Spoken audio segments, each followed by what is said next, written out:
think we'll come to an agreement that's going to work out for everyone. I hope so. So, and I will start working on that tomorrow morning with my lieutenant, Carrie Kalaji, and I'm sure he'll have to. If people are traveling over the area and they might not be coming back until close to that 22nd deadline, can they call ahead, or mail a list in of their stuff and have it held aside?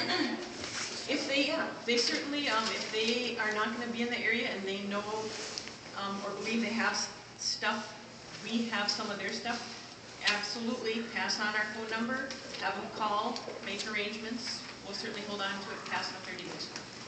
Within reason, of course. If they say, well, I'm not going to be back here in 4 months.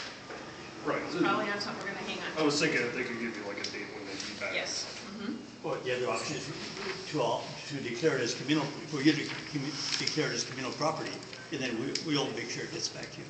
It's a possibility if that ends up working. So. What about just sending a representative or to pick up a personal item, saying, you know, you can claim this item for me? Well, not if it's personal, work because you have to know. You have to describe it. You have to prove.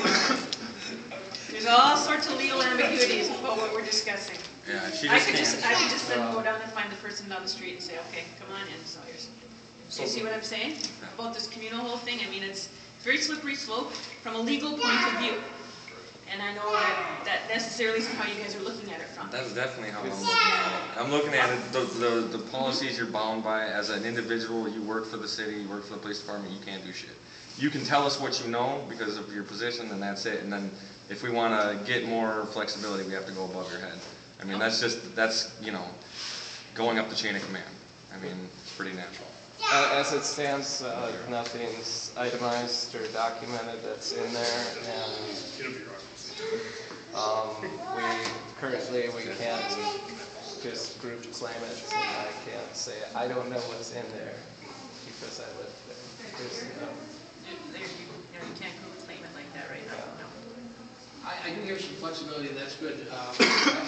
Our General Assembly met before we came over here, and we wanted to make sure that some of the stuff would not just get thrown away. We wanted to make sure we could wash it up and get it to some homeless people and stuff, so we wouldn't get wasted.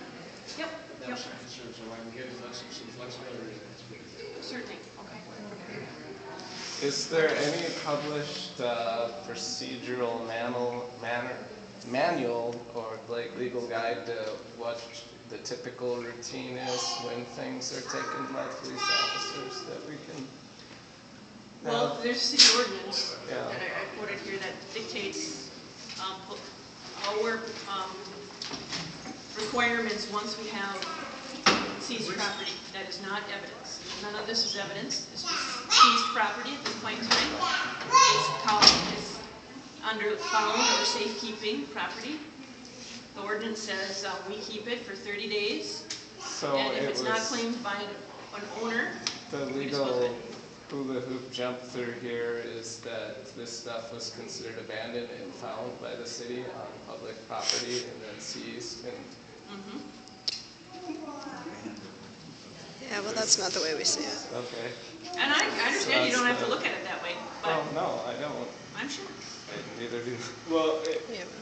I'm not going to debate it here. Okay, so Yep, if you want to go on no. down that road, I'm not interested. So I mean, go do other things. I But think I have things to do. my Is personal. there any other questions about what we're doing here?